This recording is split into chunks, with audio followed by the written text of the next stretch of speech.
uma história comum, infelizmente. E ela se repete todos os dias. Alguém tira a sua própria vida porque perdeu o rumo e a esperança. Deixa um bilhete, é muito comum, uma nota. Normalmente nesta nota há duas palavras principais. Por um lado, um pedido de desculpa àqueles que ficam. Desculpa porque tem a noção, aquele que se suicida, de que escolheu de alguma maneira o caminho mais fácil. De alguma forma o caminho covarde de escapar, de não enfrentar. Mas também uma expressão de falta de esperança, de falta de futuro, de falta de noção, sem ter a capacidade de continuar. Portugal, irmãos, é neste momento o terceiro país da Europa que mais cresceu em suicídio nos últimos 15 anos. Preocupa-nos.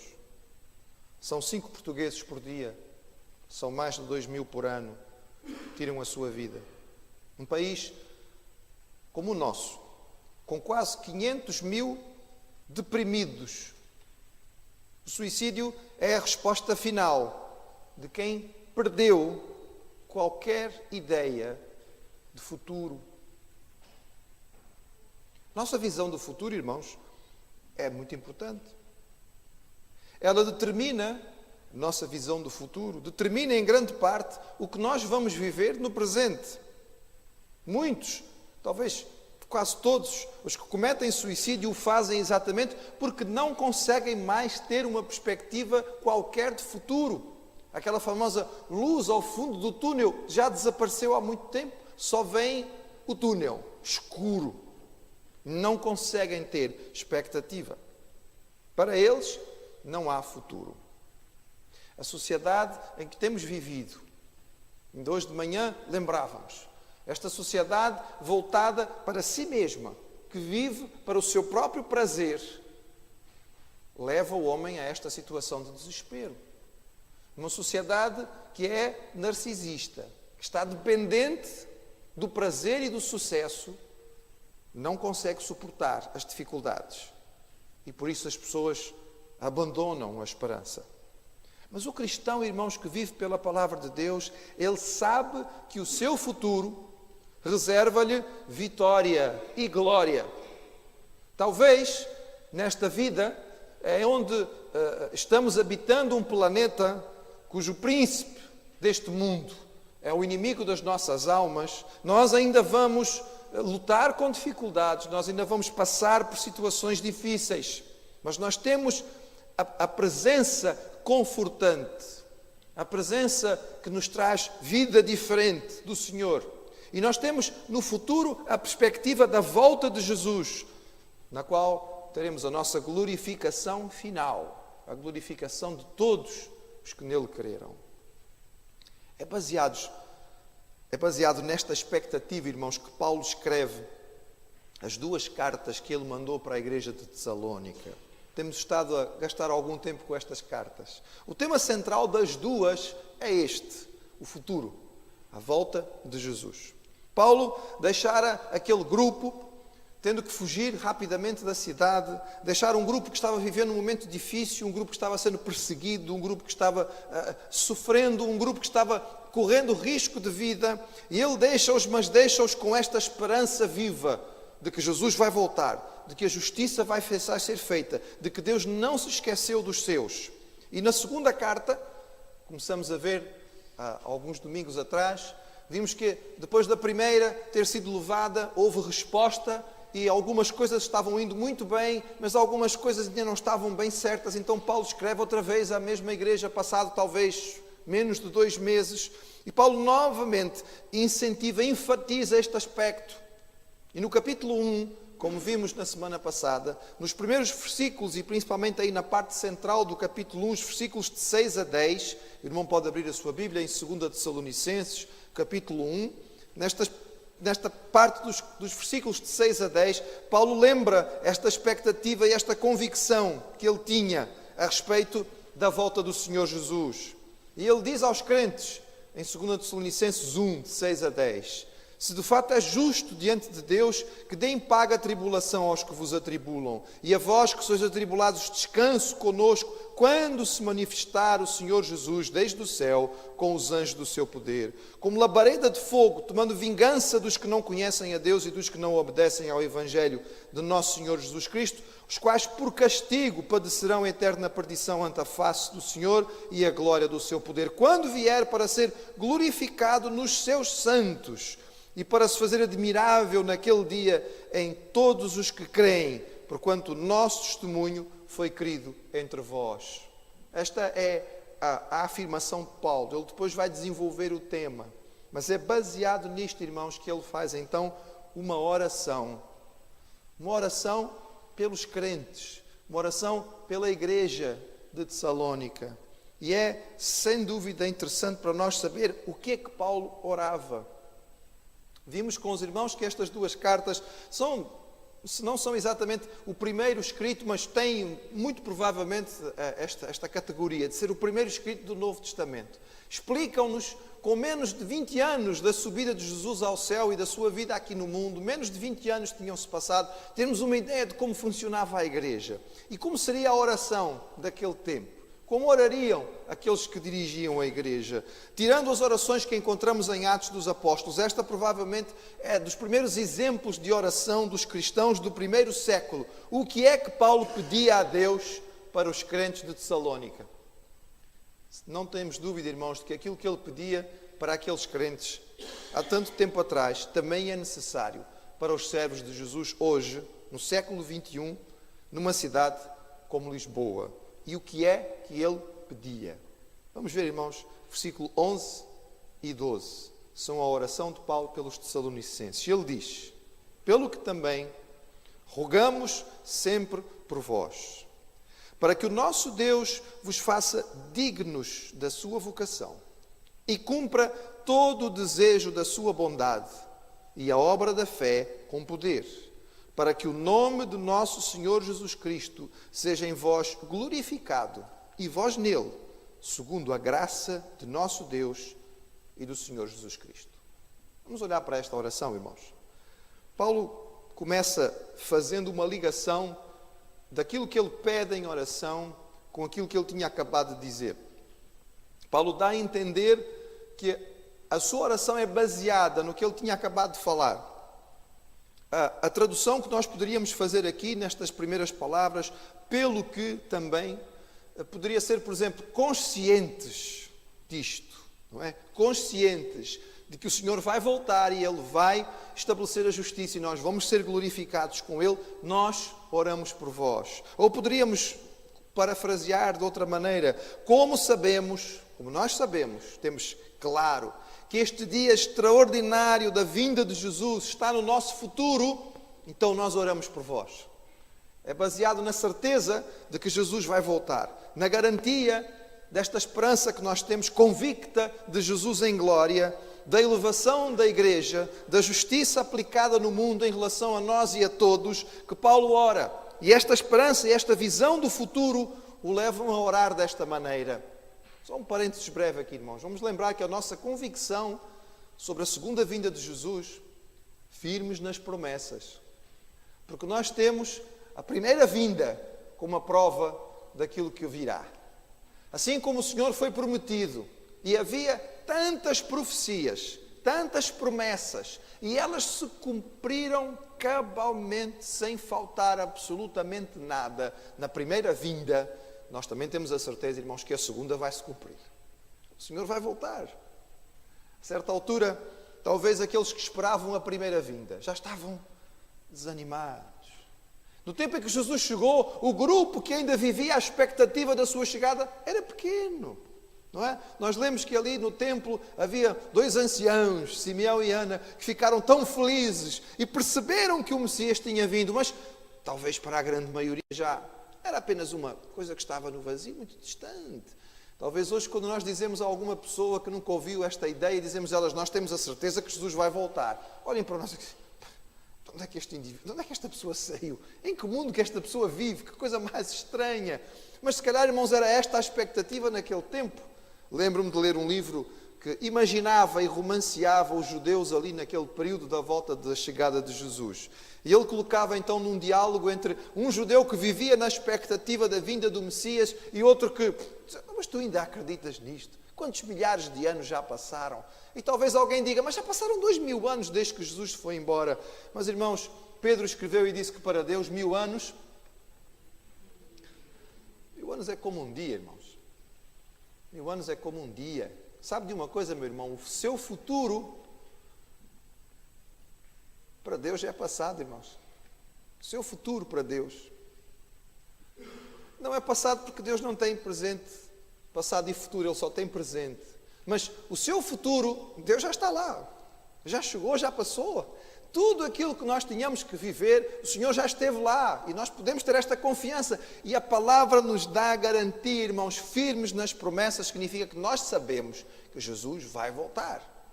E é baseados e conscientes desta certeza que Paulo faz a oração. E ele pede, então, confiantes, conscientes, certos disto, nós oramos por vós para que o Senhor vos faça dignos da sua vocação. A palavra no original aqui, para dignos, não é propriamente no sentido de dignidade, de honra, porque nós não a temos. Recebemos tudo de Deus.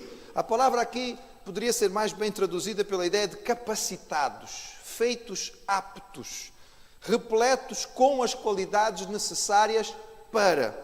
Ou seja, a primeira coisa que Paulo deseja para os crentes ali é que eles estejam capazes, tenham as qualidades e as virtudes necessárias para viver à altura da vocação que receberam do Senhor. A palavra vocação é muito importante aqui, irmãos, porque é a palavra klesis no original. E depois nós temos também, na mesma raiz, a palavra eclesia, que é a igreja. Nós somos os chamados, os convocados. Aqueles que o Senhor, não é? A quem Ele fez o convite. E nós somos os que, convocados, chamados, convidados, aceitamos o convite. Fomos chamados pelo Senhor para quê? Para fazer parte da sua família. Fomos chamados pelo Senhor para fazer parte do seu povo. Fomos convocados pelo Senhor para estar ao seu lado. Isto significa, irmãos, que um dia, quando Ele vier em glória, nós também vamos estar ao seu lado. Já pensou nisso, meu irmão? Já pensou nisso, minha irmã? Que chamado é o nosso? Às vezes eu vejo uma certa expectativa no ar e agora, os irmãos me perdoem a ilustração futebolística, mas vai haver o Mundial de Futebol este ano e os jogadores já estão todos nervosos porque vai haver uma convocatória, um chamado.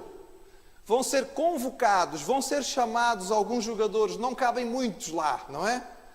Se os irmãos quiserem saber sobre a expectativa da convocação para uma seleção, depois conversam com o irmão Bené, não é? O irmão Benedito, que já viveu esta realidade no seu passado. A convocatória para a seleção, vou ser chamado ou não? Será que eu sou tão bom? Será que eu sou digno? Será que eu mereço esta convocatória? E quando o jogador é convocado fica todo emocionado, eu fui chamado. Irmãos, nós fomos chamados, irmãos. Mas não é para a seleção que vai ao Mundial, irmãos, é para a seleção que vai para a glória. Os irmãos já pensaram nisto? Fomos chamados para estar ao lado do Senhor quando Ele vier em triunfo. Oh, meu irmão, nós passamos muitas dificuldades nesta vida. E aqui nós podemos ser desprezados pelo mundo e olhados de lado por aqueles que não entendem o Evangelho. Mas um dia, irmãos, nós vamos estar ao lado do Rei. Aquele que vem em plena glória com os seus anjos, e nós vamos vir com Ele. Oh, meus irmãos, que chamado, que convocação nós recebemos do Senhor. Mas será que temos condições de estar à altura deste chamado? Será que nós temos capacidade de ser achados dignos, aptos para isto? Mas veja, irmãos, o que é que Paulo diz? Ele diz, eu oro para que o nosso Deus vos faça dignos. Nós não teríamos como ser dignos nunca, irmãos. Nunca poderíamos merecer esta convocatória se não fosse a graça do Senhor e se não fosse o Senhor a nos capacitar para isto. Um dia, em breve, o Senhor virá. Esta vinda poderá ser a sua vinda geral, a sua segunda vinda, que será para todos nós ao mesmo tempo. Oh, alegria! Dia de glória, cantam os nossos jovens. Que glória será? Ele vai chamar e nós vamos todos. Mas pode ser que a sua chegada, a sua vinda seja só para nós em particular. E neste dia Ele vai nos chamar a nós. E nós vamos deixar este mundo. E neste momento, irmãos, nós temos que estar com esta convicção que nós estamos aptos. Fomos achados dignos desta convocatória. O cristão que tem isto em mente faz por viver de tal maneira a ser capacitado pelo Senhor, a estar digno deste convite, a permitir que o Senhor atue em nós de tal maneira a nos capacitar para isto, e como diz o versículo, e então, quando isto acontece, Ele cumpre em nossas vidas o desejo da sua bondade e a obra da sua fé com poder. A ideia que está aí no original, irmãos, a palavra poder que está aí no original é dunamis, dá a ideia do poder da dinamite. É Deus que coloca em nós esta capacitação. A vontade de Deus vai ser cumprida pelos que são achados dignos, e as suas obras de fé vão ser cheias de energia, dinâmica, de poder, de capacidade, pelo Senhor em nós. A expressão dá a ideia clara de que a força, a energia e a capacitação vêm do Senhor, não é nossa. A nossa parte neste processo, irmãos, é colocar em prática tudo o que a Bíblia nos ensina, que nos permita manter a comunhão, a ligação, para receber este poder, esta capacitação de Deus. O exemplo que podemos usar, irmãos, limitado, como todas as analogias, é que há uma fonte, há uma central, de onde vem todo este poder. Mas como é que ela chega até nós?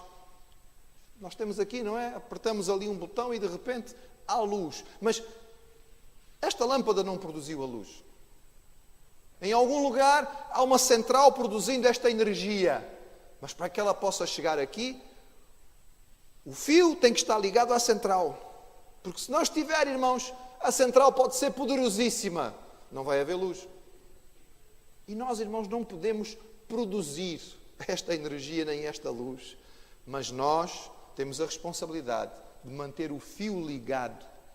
A nossa parte é perceber que sem o Senhor não vamos lá. Sem mim nada podeis fazer. Mas se estiveres em mim e as minhas palavras estiverem em vós, vocês vão fazer obras maiores aquelas do que eu fiz. Foi o que o Senhor prometeu. Esta é a nossa parte.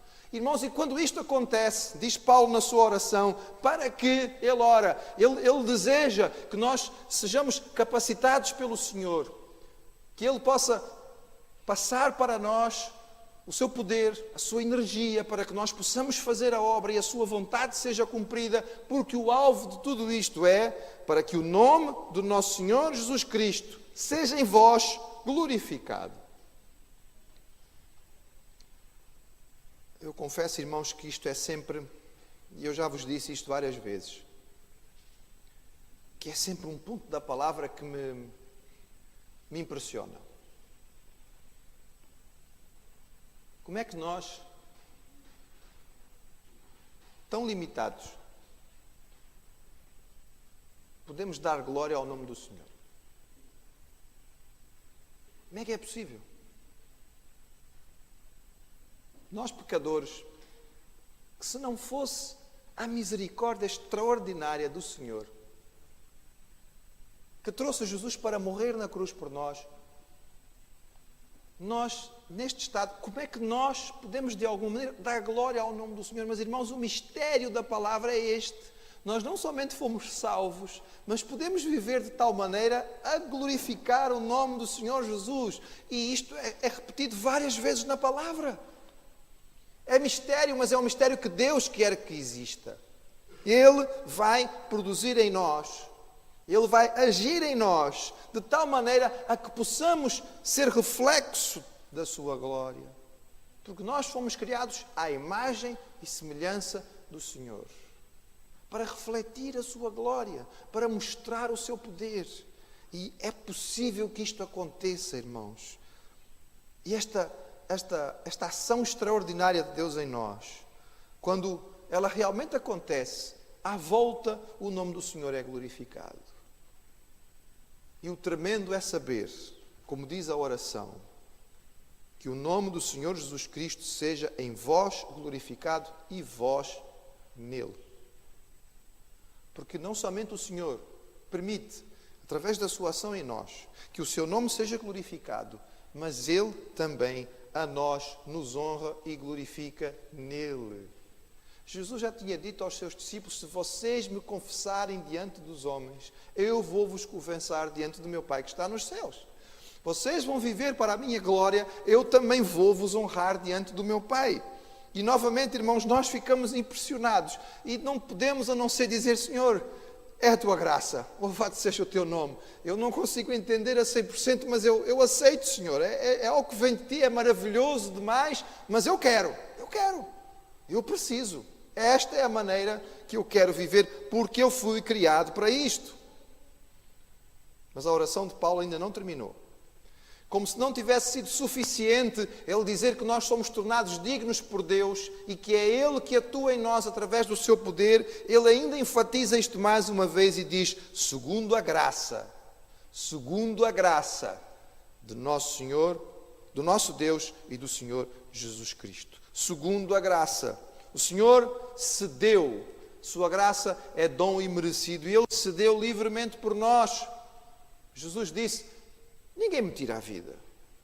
Ninguém me tira a vida. Eu a dou livremente. Eu a dou livremente. Irmãos, isso é graça. É dar livremente. Quando nós temos que pagar alguma coisa, nós não estamos dando, estamos pagando.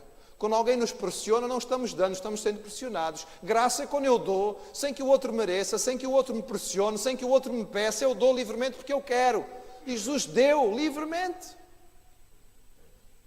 Deu-se a si mesmo. E depois de tudo isto, Ele ainda continua agindo nas nossas vidas, sempre pela graça. Mesmo o nosso esforço para viver para a sua honra nasce da sua vida dada por nós e do seu poder que age em nós. Nós o amamos porque Ele nos amou primeiro. Porque se não tivesse sido assim, nunca lá chegaríamos. É graça, irmãos, no princípio e é graça no fim. Vamos louvar ao Senhor pela graça, sem nos deixarmos, permitam-me, irmãos, sem nos deixarmos paralisar por ela. Porque eu quero repetir, que sendo graça do princípio ao fim, nós não devemos perder de vista que a nossa parte existe.